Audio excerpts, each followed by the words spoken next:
New York City, 1818.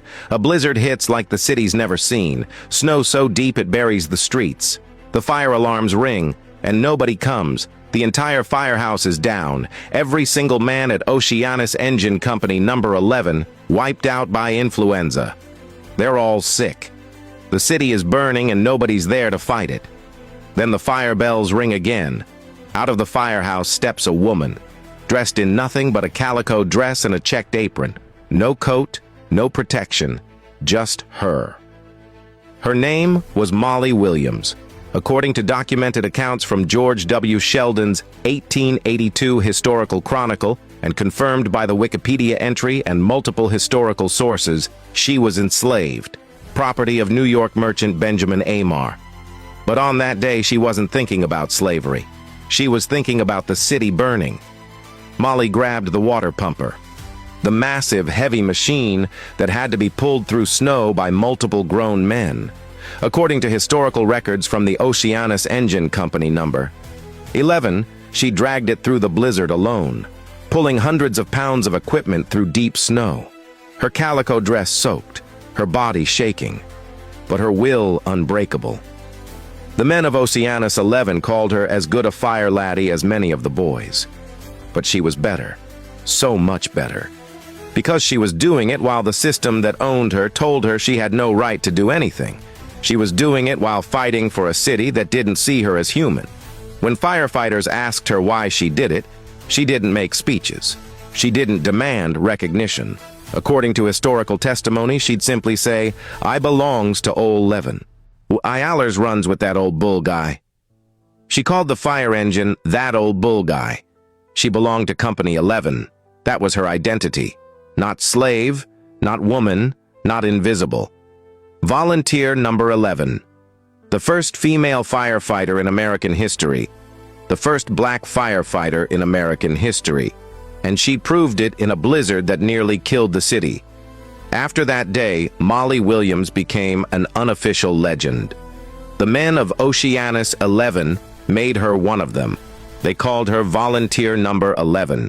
She was celebrated, but she received no official recognition, no awards, no acknowledgement, just the respect of the men who knew. This woman saved our lives. Here's what breaks your heart. After Molly Williams, it took 146 years, almost 150 years, before another woman walked into the New York Fire Department.